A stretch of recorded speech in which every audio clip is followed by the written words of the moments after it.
கிறிஸ்துவுக்குள் பிரியமானவர்களே, இயேசு கிறிஸ்துவின் நாமத்தினால் இந்த நல்ல வாரத்தின் முதல் நாளிலே உங்களை வாழ்த்துவதிலே சந்தோஷப்படுகிறேன். இந்த நாளிலே உபாகமம் 8:3 வசனத்தின் ஒரு பகுதி, மனுஷன் அப்பத்தினால் மாத்திரமல்ல, கர்த்தருடைய வாயிலிருந்து புறப்படுகிற ஒவ்வொரு வார்த்தையினாலும் பிழைப்பான் என்று ஆண்டவருடைய வார்த்தை சொல்லுகிறது. இன்றைக்கு வாரத்தின் முதல் நாள். உலகத்திலே இந்த வாரத்தின் முதல் நாளாகிய இந்த ஞாயிற்றுக்கிழமையில விடுமுறை நாள்.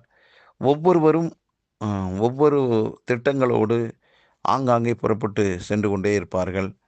சிலர் நேரத்தை காலத்தை கழிக்க நல்ல இடங்களுக்கு சுற்றுலா கிளம்பலாம், சினிமாவுக்கு போகலாம், எத்தனையோ விதமான பொழுதுபோக்கு நிகழ்ச்சிக்கெல்லாம் போகலாம்.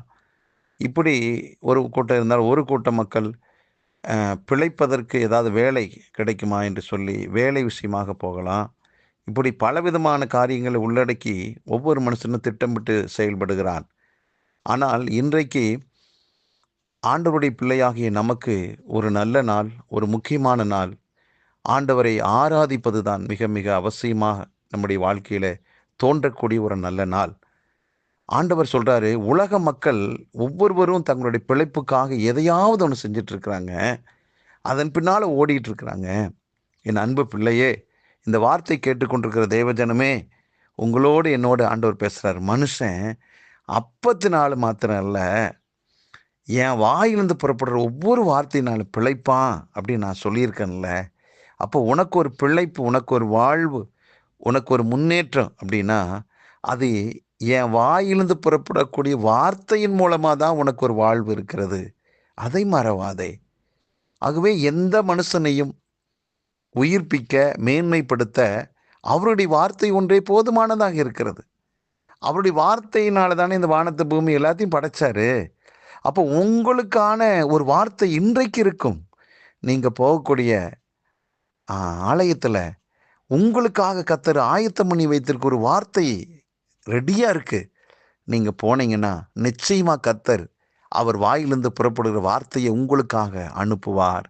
அந்த வார்த்தை உங்களை வாழ வைக்குங்க. எத்தனையோ நாட்கள் காத்திருக்கிறீங்கள ஒரு குறிப்பிட்ட விஷயத்துக்கு, அதுக்கு ஒரு நல்ல பதில் கிடைக்கும்.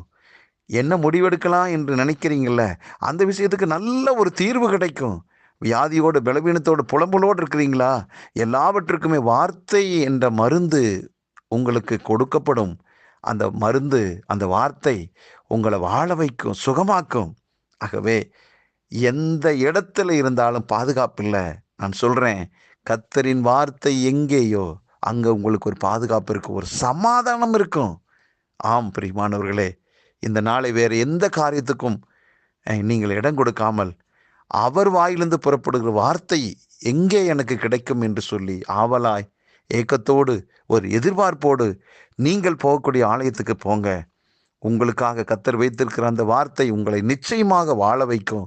இன்றைக்கு உங்கள் வாழ்க்கையில் ஒரு திருப்புமுனை உண்டாக்கும். சந்தேகமே படாம மற்ற காரியங்களை ஒதுக்கி தள்ளிவிட்டு கர்த்தருக்கு முதலிடம் கொடுத்து போங்க. நிச்சயமாக நீங்கள் நன்றாக இருப்பீர்கள். நல்ல பிதாவே, இந்த வாரத்தின் முதல் நாளில் எங்களுக்கு ஒரு பிழைக்கத்தக்கதாக, எங்கள் வாழ்க்கையில் வெற்றி அடையத்தக்கதான ஒன்று உம்முடைய வார்த்தைக்குள் அடங்கியிருக்கிறது. அதை கேட்க, ருசிக்க ஆண்டவரே, நாங்கள் எங்கள் ஆலயத்துக்கு செல்கிறோம். குடும்பமாக, குழுவாக, தனியாக செல்கிறோம். எந்த விதத்திலும் கர்த்தர் எங்களோடு பேசி எங்களை வாழ வைக்க போகிற தயவுக்காக நன்றி. எந்த சூழ்நிலையிலும் இதை கேட்டுக்கொண்டிருக்கிற ஒருவராகிலும் ஆலயத்துக்கு போகாமல் இருக்கக்கூடாது. போய் ஆண்டவரே, அந்த மக்களுக்கென்று வச்சிருக்கிற வார்த்தையை பெற்று விடுதலையாய், மகிழ்ச்சியாய் வருவார்களாக. இந்த நாள் அவங்க வாழ்க்கையில் மாற்றத்தை உண்டாக்கக்கூடிய, உயர்வை உண்டாக்கக்கூடிய நல்ல நாளாக இருப்பதற்காக ஸ்தோத்திரம். ஒவ்வொருவரை வாழ்த்தி ஆசீர்வதிக்கிறேன். இயேசு கிறிஸ்துவின் நாமத்தில் ஜெபிக்கிற நல்ல பிதாவே, ஆமேன்.